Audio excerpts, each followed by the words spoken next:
ओम शांति 19 मार्च 2026 प्रातः मुरली बाबा कहते मिठे बच्चे जेपरी बाप दादा उभय निरहंकारी एवं देही अभिमानी अटंती सेहीपरि फॉलो फादर कर अर्थात निजर पितांकु अनुकरण कर तेबे सर्वदा उन्नति होई चलिबो।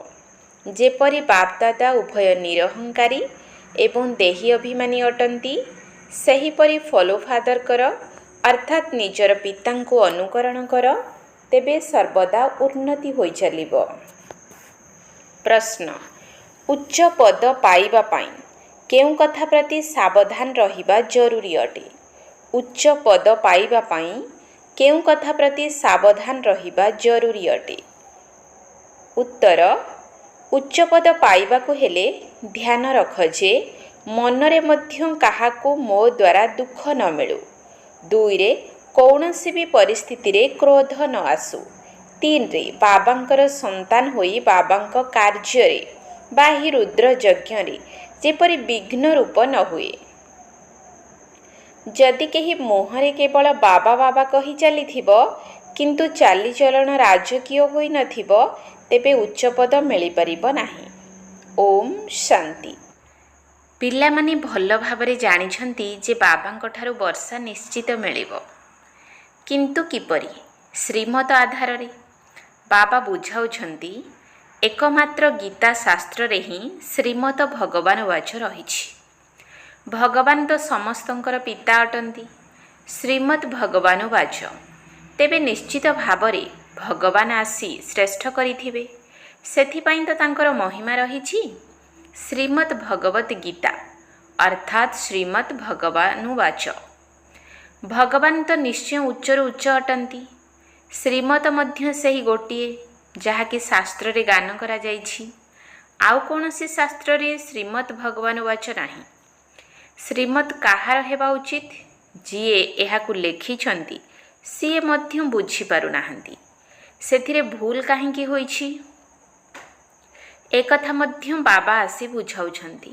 रावण राज्य आरंभ हेबा ठारू ही रावणर मतरे चालिबारे लागिछंती।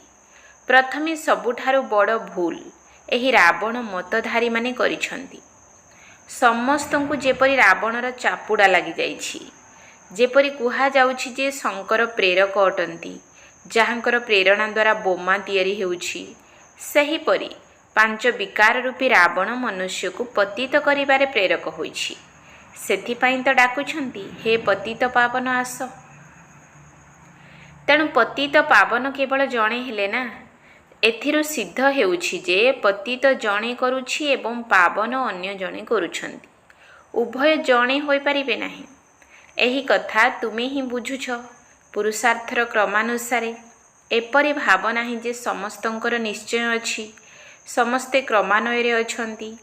जेते निश्चय थाए सेते अधिक खुशी होई थाए। तेणु बाबांक मतरे चलिबाकु हेबो। श्रीमत आधार रे आमको एही स्वराज्य पद पाइबाकु हेबो। मनुष्यर देवता हेबारे समय लागु नाही।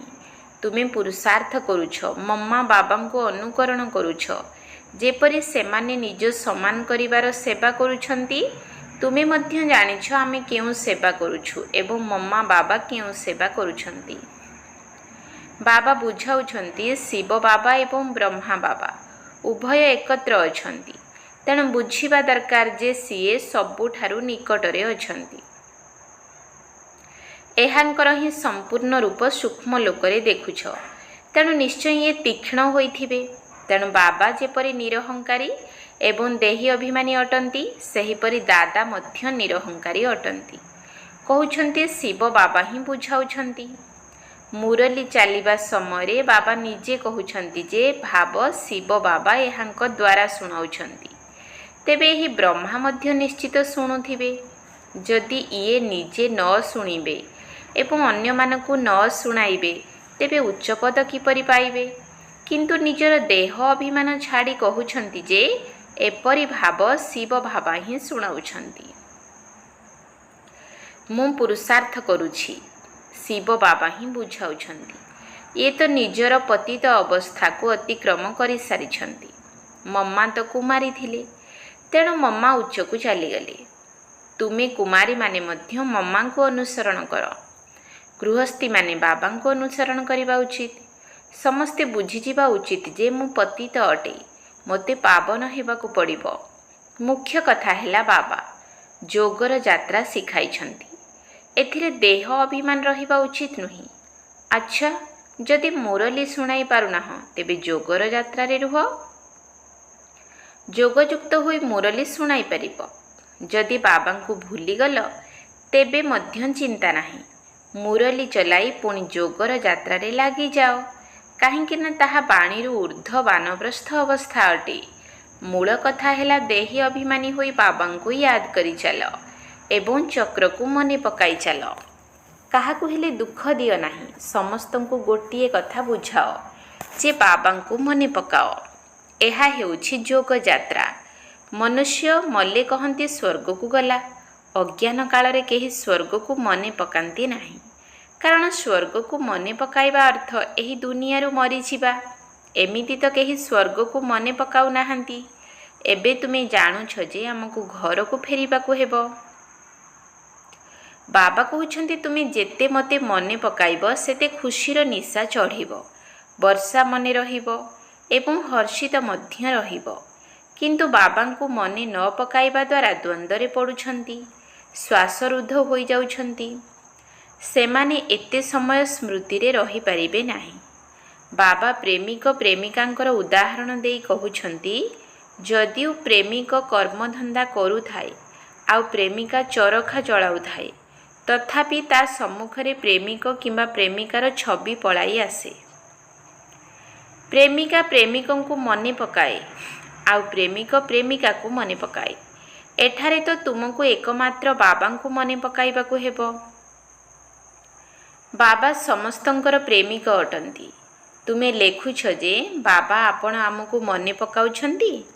ଆରେ ଯିଏ ସମସ୍ତଙ୍କର ପ୍ରେମିକ ଅଟନ୍ତି ସେ ସବୁ ପୁଣି ପ୍ରେମିକାମାନଙ୍କୁ କାହିଁକି ମନେ ପକାଇବେ? ଏଭଳି ହୋଇପାରିବ ନାହିଁ।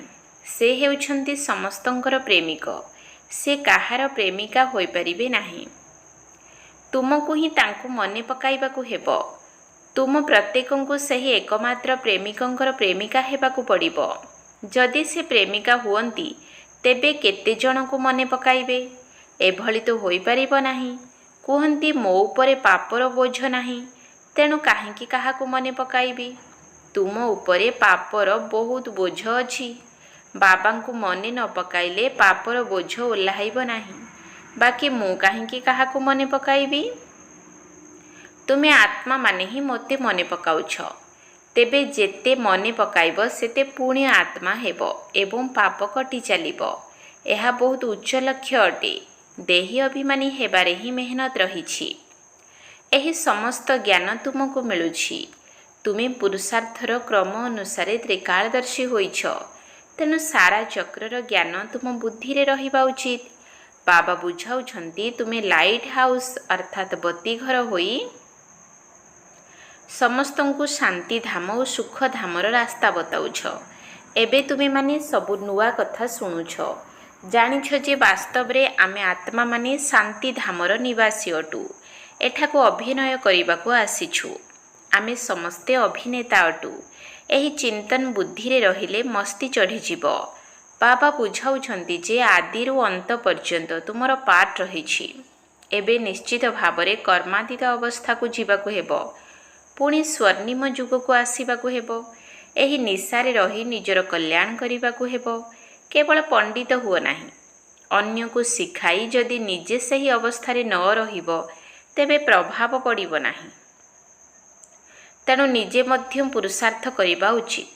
ବାବା କହୁଛନ୍ତି ମୁଁ ମଧ୍ୟ ଯୋଗଯୁକ୍ତ ଅବସ୍ଥାରେ ରହିବାକୁ ଚେଷ୍ଟା କରୁଛି, କିନ୍ତୁ କେବେ କେବେ ମାୟାର ତୋଫାନ ଏପରି ଆସୁଛି ଯାହାକି ବୁଦ୍ଧିର ଯୋଗ ଭାଙ୍ଗି ଦେଉଛି। ବହୁତ ସନ୍ତାନ ଚାଟ୍ ପଠାଇ ଦେଉଛନ୍ତି। ଆଶ୍ଚର୍ଯ୍ୟ ଲାଗୁଛି ଯେ ଇଏ ତ ମୋ ଠାରୁ ମଧ୍ୟ ତୀବ୍ର ବେଗୀ ଅଟନ୍ତି। ବୋଧହୁଏ ଭିତରୁ ତୀବ୍ର ଉମଙ୍ଗ ଉତ୍ସାହ ଆସୁଛି। ତେଣୁ ଚାଟ୍ ଲେଖିବାରେ ଲାଗିଯାଉଛନ୍ତି, କିନ୍ତୁ ଏପରି ତୀବ୍ର ବେଗରେ ଦୌଡ଼ିଲେ ନମ୍ବର 1କୁ ଚାଲିଯିବେ। କିନ୍ତୁ ନା, ସେମାନେ କେବଳ ଚାର୍ଟ ଲେଖିଦେଉଛନ୍ତି। ଏପରି ଲେଖୁନାହାନ୍ତି ଯେ ବାବା ଏତେ ଜଣଙ୍କୁ ନିଜ ସମାନ କରିଛି। ଏବଂ ସେମାନେ ମଧ୍ୟ ଲେଖିବା ଦରକାର ଯେ ବାବା ଆମକୁ ଏହି ରାସ୍ତା ବତାଇଛନ୍ତି। ଏପରି ସମାଚାର ଆସୁନାହିଁ। ତେଣୁ ବାବା କ'ଣ ବୁଝିବେ? କେବଳ ଚାର୍ଟ ପଠାଇବା ଦ୍ୱାରା କାମ ଚଳିବ ନାହିଁ। ନିଜ ସମାନ ମଧ୍ୟ କରିବାକୁ ହେବ। ରୂପ ଏବଂ ବସନ୍ତ ଅର୍ଥାତ୍ ଜ୍ଞାନୀ ଏବଂ ଯୋଗୀ ଉଭୟ ହେବାକୁ ପଡ଼ିବ, ନଚେତ ବ୍ରହ୍ମା ବାବାଙ୍କ ସମାନ ହୋଇପାରିବ ନାହିଁ। ରୂପ ଏବଂ ବସନ୍ତ ମଧ୍ୟ ସମ୍ପୂର୍ଣ୍ଣ ଭାବେ ହେବାକୁ ପଡ଼ିବ। ଏଥିରେ ହିଁ ମେହନତ ରହିଛି। କିନ୍ତୁ ଅନେକଙ୍କର ଦେହ ଅଭିମାନ ସତ୍ୟାନାଶ କରିଦେଉଛି। ରାବଣ ଦେହ ଅଭିମାନୀ କରିଦେଇଛି। ଏବେ ତୁମେ ଦେହୀ ଅଭିମାନୀ ହେଉଛ। ପୁଣି ଅଧାକଳ୍ପ ପରେ ମାୟା ରାବଣ ଦେହ ଅଭିମାନୀ କରାଇ ଦେଉଛି। ଯେଉଁମାନେ ଦେହୀ ଅଭିମାନୀ ସେମାନେ ବହୁତ ମିଠା ହୋଇଥାନ୍ତି। ଏବେ ତ କେହି ସମ୍ପୂର୍ଣ୍ଣ ହୋଇନାହାନ୍ତି। ସେଥିପାଇଁ ବାବା ସବୁବେଳେ କହୁଛନ୍ତି ଯେ କାହାର ହୃଦୟକୁ କଷ୍ଟ ଦେବା ଉଚିତ ନୁହେଁ, ଦୁଃଖ ଦେବା ଉଚିତ ନୁହେଁ। ସମସ୍ତଙ୍କୁ ବାବାଙ୍କର ପରିଚୟ ଦିଅ। କହିବା ଏବଂ କରିବାରେ ମଧ୍ୟ ବହୁତ ରାଜକୀୟତା ରହିବା ଦରକାର। ଈଶ୍ୱରୀୟ ସନ୍ତାନମାନଙ୍କ ମୁଖରୁ ସର୍ବଦା ରତ୍ନ ବାହାରିବା ଉଚିତ। ତୁମେ ମନୁଷ୍ୟମାନଙ୍କୁ ଜୀବଦାନ ଦେଉଛ। କେବଳ ରାସ୍ତା ବତାଇବାକୁ ପଡ଼ିବ ଏବଂ ବୁଝାଇବାକୁ ହେବ ଯେ ତୁମେମାନେ ପରମାତ୍ମାଙ୍କର ସନ୍ତାନ ଅଟ ନା। ତାଙ୍କଠାରୁ ତୁମକୁ ସ୍ୱର୍ଗର ରାଜତ୍ୱ ମିଳିବା ଦରକାର। ପୁଣି ତାହା ଏବେ କାହିଁକି ନାହିଁ? ତୁମେମାନେ ମନେ ପକାଅ ଯେ ବାସ୍ତବରେ ବାବାଙ୍କ ଠାରୁ ବର୍ଷା ମିଳିଥିଲା ନା। ତୁମେ ଭାରତବାସୀ ଦେବୀ ଦେବତା ଥିଲ। ତୁମେ ହିଁ 84 ଜନ୍ମ ନେଇଛ। ତୁମେ ଭାବ ଯେ ଆମେ ହିଁ ଲକ୍ଷ୍ମୀ ନାରାୟଣଙ୍କ କୂଳର ଥିଲୁ। ନିଜକୁ କମ୍ କାହିଁକି ଭାବୁଛ? ଯଦି କହୁଛନ୍ତି ଯେ ବାବା ସମସ୍ତେ କ'ଣ ସେହି କୂଳର ହେବେ କି? ତେବେ ବାବା ବୁଝିଯାଆନ୍ତି ଯେ ଏହି କୂଳର ନୁହେଁ। ଏବେଠାରୁ ହିଁ ଖସିବାରେ ଲାଗିଲାଣି। ତୁମେ 84 ଜନ୍ମ ନେଇଛ। ବାବା 21 ଜନ୍ମର ପ୍ରାରବ୍ଧ ଜମା କରାଇଥିଲେ। ତାହା ଖାଇଲ, ପୁଣି ସମାପ୍ତ ହେବା ଆରମ୍ଭ ହୋଇଗଲାଣି। ପାପ ଚଢ଼ି ଚଢ଼ି ତମ ପ୍ରଧାନ କଉଡ଼ି ତୁଲ୍ୟ ହୋଇଯାଇଛି। ଭାରତ ହିଁ 100% ଧନବାନ ଥିଲା। ତେବେ ଏମାନଙ୍କୁ ସେହି ବର୍ଷା କେଉଁଠାରୁ ମିଳିଲା? ଏକଥା ଅଭିନେତା ହିଁ କହିପାରିବେ ନା। ମନୁଷ୍ୟ ହିଁ ଅଭିନେତା ଅଟନ୍ତି। ସେମାନଙ୍କୁ ଜାଣିବା ଦରକାର ଯେ ଏହି ଲକ୍ଷ୍ମୀ ନାରାୟଣଙ୍କୁ ବାଦଶାହୀ କେଉଁଠାରୁ ମିଳିଲା। କେତେ ଭଲ ଭଲ ପଏଣ୍ଟସ୍ ରହିଛି। ତେବେ ନିଶ୍ଚିତ ଭାବରେ ପୂର୍ବଜନ୍ମରେ ସେମାନେ ଏହି ରାଜ୍ୟ ଭାଗ୍ୟ ପ୍ରାପ୍ତ କରିଥିବେ। ବାବା ହିଁ ପତିତ ପାବନ ଅଟନ୍ତି। ବାବା କହୁଛନ୍ତି ମୁଁ ତୁମକୁ କର୍ମ, ଅକର୍ମ ଓ ବିକର୍ମର ଗତି ବୁଝାଉଛି। ରାବଣ ରାଜ୍ୟରେ ମନୁଷ୍ୟର କର୍ମ ବିକର୍ମ ହୋଇଯାଉଛି। ସତ୍ୟ ଯୁଗରେ ତୁମର କର୍ମ ଅକର୍ମ ହେବ। ତାହା ହେଲା ଦୈବୀ ସୃଷ୍ଟି। ଯେହେତୁ ମୁଁ ସୃଷ୍ଟିର ରଚୟିତା, ତେଣୁ ନିଶ୍ଚିତ ଭାବରେ ମୋତେ ସଙ୍ଗମ ଯୁଗରେ ଆସିବାକୁ ପଡ଼ୁଛି। ଏହା ହେଉଛି ରାବଣ ରାଜ୍ୟ, ତାହା ହେଉଛି ଈଶ୍ୱରୀୟ ରାଜ୍ୟ। ଈଶ୍ୱର ଏବେ ସ୍ଥାପନା କରାଉଛନ୍ତି। ତୁମେ ସବୁ ଈଶ୍ୱରଙ୍କର ସନ୍ତାନ। ଏବେ ତୁମମାନଙ୍କୁ ତାଙ୍କଠାରୁ ବର୍ଷା ମିଳୁଛି। ଭାରତବାସୀ ହିଁ ସାହୁକାର ଥିଲେ, ଏବେ ଦେବାଳିଆ ହୋଇଯାଇଛନ୍ତି। ଏହା ପୂର୍ବ ପ୍ରସ୍ତୁତ ଡ୍ରାମା। ଏଥିରେ ଫରକ ହୋଇପାରିବ ନାହିଁ। ସମସ୍ତ ଧର୍ମର ନିଜସ୍ୱ ବୃକ୍ଷ ରହିଛି। ଭିନ୍ନ ଭିନ୍ନ ଧର୍ମ ସବୁ ରହିଛି ନା। ଦେବତା ଧର୍ମର ଆତ୍ମା ହିଁ ପୁନର୍ବାର ଦେବତା ଧର୍ମରେ ଆସିବେ। ଖ୍ରୀଷ୍ଟ ଧର୍ମାବଲମ୍ବୀ ନିଜ ଧର୍ମରେ ଖୁସି ଅଛନ୍ତି। ଅନ୍ୟମାନଙ୍କୁ ମଧ୍ୟ ନିଜ ଧର୍ମ ଆଡ଼କୁ ଟାଣି ନେଇଯାଉଛନ୍ତି। ଭାରତବାସୀମାନେ ନିଜର ଧର୍ମକୁ ଭୁଲିଯିବା କାରଣରୁ ସେହି ଧର୍ମକୁ ଭଲ ଭାବି ଚାଲି ଯାଉଛନ୍ତି। ବିଦେଶକୁ ଚାକିରି ପାଇଁ କେତେ ଯାଉଛନ୍ତି? କାହିଁକିନା ସେଠାରେ ବହୁତ ପଇସା ମିଳିଥାଏ। ଏହି ଡ୍ରାମା ବହୁତ ବିଚିତ୍ର, କିନ୍ତୁ ଏହାକୁ ବୁଝିବା ପାଇଁ ବୁଦ୍ଧି ଭଲ ହେବା ଦରକାର। ବିଚାର ସାଗର ମନ୍ଥନ କରିବା ଦ୍ୱାରା ସବୁକିଛି ବୁଦ୍ଧିରେ ଆସିଯାଏ। ଏହା ଅନାଦି ପୂର୍ବ ପ୍ରସ୍ତୁତ ଡ୍ରାମା ଅଟେ। ଅନ୍ୟମାନଙ୍କୁ ମଧ୍ୟ ନିଜ ସମାନ ସଦା ସୁଖୀ କରିବାକୁ ହେବ। ତୁମର ଧନ୍ଦା ହେଉଛି ପତିତରୁ ପାବନ କରିବା। ବାବାଙ୍କର ଯେଉଁ ଧନ୍ଦା, ତୁମର ମଧ୍ୟ ସେହି ଧନ୍ଦା ଅଟେ। ତୁମର ମୁଖ ସର୍ବଦା ଦେବତାମାନଙ୍କ ସଦୃଶ ଖୁସିରେ ହର୍ଷିତ ରହିବା ଉଚିତ।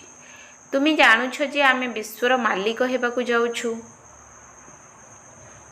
ତୁମେମାନେ ମୋର ବହୁତ ସ୍ନେହୀ ସନ୍ତାନ ଅଟ। କ୍ରୋଧ ଉପରେ ବହୁତ ଯତ୍ନଶୀଳ ହେବାକୁ ପଡ଼ିବ। ବାବା ଆସିଛନ୍ତି ପିଲାମାନଙ୍କୁ ସୁଖର ବର୍ଷା ଦେବା ପାଇଁ। ତେଣୁ ସ୍ୱର୍ଗର ରାସ୍ତା ସମସ୍ତଙ୍କୁ ବତାଇବାକୁ ପଡ଼ିବ। ବାବା ସୁଖକର୍ତ୍ତା ଦୁଃଖହର୍ତ୍ତା ଅଟନ୍ତି। ତେଣୁ ତୁମକୁ ମଧ୍ୟ ସୁଖକର୍ତ୍ତା ହେବାକୁ ପଡ଼ିବ। କାହାକୁ ହେଲେ ଦୁଃଖ ଦେବା ଉଚିତ ନୁହେଁ। ଯଦି ଦୁଃଖ ଦେବ ତେବେ ତୁମର ଦଣ୍ଡ 100 ଗୁଣା ବଢ଼ିଯିବ। କେହି ହେଲେ ବି ଦଣ୍ଡରୁ ମୁକ୍ତ ହୋଇପାରିବେ ନାହିଁ। ପିଲାମାନଙ୍କ ପାଇଁ ତ ସ୍ୱତନ୍ତ୍ର ରୂପେ ଧର୍ମରାଜପୁରୀରେ କଚେରୀ ବସିବ। ବାବା କହୁଛନ୍ତି ଯଦି ତୁମେମାନେ ବିଘ୍ନ ପକାଇବ ତେବେ ବହୁତ ଦଣ୍ଡ ପାଇବ। କଳ୍ପ କଳ୍ପାନ୍ତର ତୁମେ ସାକ୍ଷାତକାର କରିବ ଯେ ଅମୁକ ଏପରି ହେବ।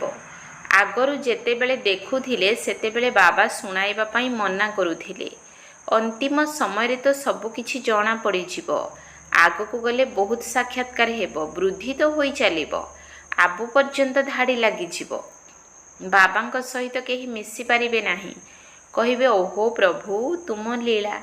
ଏହାର ମଧ୍ୟ ଗାୟନ ରହିଛି ନା। ବିଦ୍ୱାନ ପଣ୍ଡିତ ଆଦି ମଧ୍ୟ ଶେଷ ସମୟରେ ଆସିବେ। ତାଙ୍କ ସିଂହାସନ ମଧ୍ୟ ଦୋହଲିବ। ତୁମେ ତ ବହୁତ ଖୁସିରେ ରହିବ। ଆଚ୍ଛା, ମିଠା ମିଠା ବିଚ୍ଛେଦୀ ସନ୍ତାନମାନଙ୍କ ପ୍ରତି ମାତା ପିତା ବାପଦାଦାଙ୍କର ସ୍ନେହଭରା ଶୁଭେଚ୍ଛା। ଏହିପରି ୟାଦ ପ୍ୟାର ଥରେ ମାତ୍ର ମିଳୁଛି। ତୁମେମାନେ ଯେତେ ବାବାଙ୍କୁ ମନେ ପକାଇବ ତାଙ୍କଠାରୁ ସେତେ ସ୍ନେହ ପାଇବ। ବିକର୍ମ ବିନାଶ ହେବା ସହିତ ଧାରଣା ମଧ୍ୟ ହୋଇ ଚାଲିବ। ପିଲାମାନଙ୍କର ଖୁସିର ନିଶା ଚଢ଼ି ରହିବା ଉଚିତ। ଯିଏ ଆସୁଛନ୍ତି ତାଙ୍କୁ ରାସ୍ତା ବତାଅ। ବେହଦ ବର୍ଷା ବେହଦ ବାବାଙ୍କ ଠାରୁ ପାଇବାକୁ ହେବ। ଏହା କ'ଣ କମ୍ କଥା? ଏହିପରି ପୁରୁଷାର୍ଥ କରିବା ଉଚିତ। ଆଚ୍ଛା, ମିଠା ମିଠା ଶିକିଲ ଦିଏ ସନ୍ତାନମାନଙ୍କ ପ୍ରତି ମାତା ପିତା ବାପଦାଦାଙ୍କର ମଧୁର ସ୍ନେହ ସମ୍ପନ୍ନ ଶୁଭେଚ୍ଛା ଏବଂ ସୁପ୍ରଭାତ। ଆତ୍ମିକ ପିତାଙ୍କର ଆତ୍ମିକ ସନ୍ତାନମାନଙ୍କୁ ନମସ୍ତେ। ଆତ୍ମିକ ସନ୍ତାନମାନଙ୍କର ଆତ୍ମିକ ବାପଦାଦାଙ୍କୁ ନମସ୍ତେ ନମସ୍ତେ ନମସ୍ତେ। ସୁପ୍ରଭାତ। ଧାରଣା ପାଇଁ ମୁଖ୍ୟ ସାର। 1 ନମ୍ବର ପଏଣ୍ଟ, ବାଣୀରେ ଏବଂ କର୍ମରେ ବହୁତ ରାଜକୀୟ ହେବାକୁ ପଡ଼ିବ। ମୁଖରୁ ସର୍ବଦା ରତ୍ନ ବାହାର କରିବା ଉଚିତ। ନିଜ ସମାନ କରିବାର ସେବା କରିବାକୁ ହେବ। କାହାର ହୃଦୟକୁ ଦୁଃଖୀ କରିବାର ନାହିଁ। ବାଣୀରେ ଏବଂ କର୍ମରେ ବହୁତ ରାଜକୀୟ ହେବାକୁ ପଡ଼ିବ। ମୁଖରୁ ସର୍ବଦା ରତ୍ନ ବାହାର କରିବା ଉଚିତ। ନିଜ ସମାନ କରିବାର ସେବା କରିବାକୁ ହେବ। କାହାର ହୃଦୟକୁ ଦୁଃଖୀ କରିବାର ନାହିଁ। 2 ନମ୍ବର ପଏଣ୍ଟ, କ୍ରୋଧ ବିକାର ଉପରେ ବହୁତ ଧ୍ୟାନ ଦେବାକୁ ହେବ। ନିଜର ମୁଖମଣ୍ଡଳ ଦେବତାମାନଙ୍କ ଭଳି ସର୍ବଦା ହର୍ଷିତ ରଖିବାକୁ ହେବ। ନିଜକୁ ଜ୍ଞାନ ବଳ ଏବଂ ଯୋଗ ବଳ ଦ୍ୱାରା ଦେବତା କରିବାକୁ ହେବ। କ୍ରୋଧ ବିକାର ଉପରେ ବହୁତ ଧ୍ୟାନ ଦେବାକୁ ହେବ। ନିଜର ମୁଖମଣ୍ଡଳ ଦେବତାମାନଙ୍କ ଭଳି ସର୍ବଦା ହର୍ଷିତ ରଖିବାକୁ ହେବ। ନିଜକୁ ଜ୍ଞାନ ବଳ ଏବଂ ଯୋଗ ବଳ ଦ୍ୱାରା ଦେବତା କରିବାକୁ ହେବ। ବରଦାନ, ଶକ୍ତିଶାଳୀ ଦର୍ପଣ ଦ୍ୱାରା ସମସ୍ତଙ୍କୁ ନିଜର ସାକ୍ଷାତକାର କରାଉଥିବା ସାକ୍ଷାତକାର ମୂରତ ଭବ। ଶକ୍ତିଶାଳୀ ଦର୍ପଣ ଦ୍ୱାରା ସମସ୍ତଙ୍କୁ ନିଜର ସାକ୍ଷାତକାର କରାଉଥିବା ସାକ୍ଷାତକାର ମୂରତ ଭବ। ଯେପରି ଦର୍ପଣ ସମ୍ମୁଖକୁ ଯିଏ ବି ଯାଇଥାଏ ତାକୁ ନିଜର ସାକ୍ଷାତକାର ହୋଇଯାଇଥାଏ। କିନ୍ତୁ ଦର୍ପଣ ଯଦି ଶକ୍ତିଶାଳୀ ହୋଇନଥିବ ତେବେ ପ୍ରକୃତ ରୂପ ଦେଖାଯିବା ପରିବର୍ତ୍ତେ ଅନ୍ୟ ପ୍ରକାରର ରୂପ ଦେଖାଯାଇଥାଏ। ପତଳା ଲୋକ ହୋଇଥିବ କିନ୍ତୁ ମୋଟା ଦେଖାଯାଉଥିବ। ସେଥିପାଇଁ ତୁମେମାନେ ଏହିଭଳି ଶକ୍ତିଶାଳୀ ଦର୍ପଣ ହୋଇଯାଅ ଯାହାକି ସମସ୍ତଙ୍କୁ ସାକ୍ଷାତକାର କରାଇ ପାରିବ। ଅର୍ଥାତ୍ ଆପଣଙ୍କ ସମ୍ମୁଖକୁ ଆସିବା କ୍ଷଣି ନିଜର ଦେହକୁ ଭୁଲି ନିଜର ଦେହୀ ଅର୍ଥାତ୍ ଆତ୍ମ ସ୍ୱରୂପରେ ସ୍ଥିତ ହୋଇଯିବେ। ଏହା ହିଁ ହେଉଛି ବାସ୍ତବିକ ସେବା। ଏହାଦ୍ୱାରା ହିଁ ଜୟ ଜୟକାର ହେବ। ସ୍ଲୋଗାନ, ଶିକ୍ଷାଗୁଡ଼ିକୁ ନିଜର ସ୍ୱରୂପରେ ଆଣିବା ବାଲା ହିଁ ଜ୍ଞାନ ସ୍ୱରୂପ ପ୍ରେମ ସ୍ୱରୂପ ଆତ୍ମା ଅଟେ। ଶିକ୍ଷାଗୁଡ଼ିକୁ ନିଜର ସ୍ୱରୂପରେ ଆଣିବା ବାଲା ହିଁ ଜ୍ଞାନ ସ୍ୱରୂପ ପ୍ରେମ ସ୍ୱରୂପ ଆତ୍ମା ଅଟେ। ଅବ୍ୟକ୍ତ ଇସାରା, ନିଶ୍ଚୟର ମୂଳଦୁଆକୁ ମଜବୁତ କରି ସର୍ବଦା ନିର୍ଭୟ ଏବଂ ନିଶ୍ଚିନ୍ତ ରୁହ। ବାବାଙ୍କ ଉପରେ ତ ନିଶ୍ଚୟ ଅଛି, କିନ୍ତୁ ନିଜ ଉପରେ ମଧ୍ୟ ନିଶ୍ଚୟ ବୁଦ୍ଧି ହୋଇ କର୍ମ କର। ତେବେ ବିଜୟ ହିଁ ବିଜୟ ହୋଇ ଚାଲିବ। ବିଜୟ ଆଗରେ ସମସ୍ୟା କିଛି ବି ନୁହେଁ। ତାପରେ ଦେଖିବ ସମସ୍ୟା ସମସ୍ୟା ଭଳି ଲାଗିବ ନାହିଁ, ଖେଳ ଭଳି ଲାଗିବ। ଖେଳକୁ ଖୁସି ଖୁସିରେ ଖେଳିଥାନ୍ତି। ଯଦି କୌଣସି କାର୍ଯ୍ୟ ସହଜ ହୋଇଥାଏ ତେବେ କହିଥାନ୍ତି ଏହା ତ ବାମ ହାତର ଖେଳ, ଅର୍ଥାତ୍ ଅତି ସହଜ ଅଟେ। ସେହିପରି ଏହା ମଧ୍ୟ ବୁଦ୍ଧିର ଖେଳ ହୋଇଯିବ ଏବଂ ଖେଳକୁ ଦେଖି ଭୟଭୀତ ହେବ ନାହିଁ। ଓମ୍ ଶାନ୍ତି।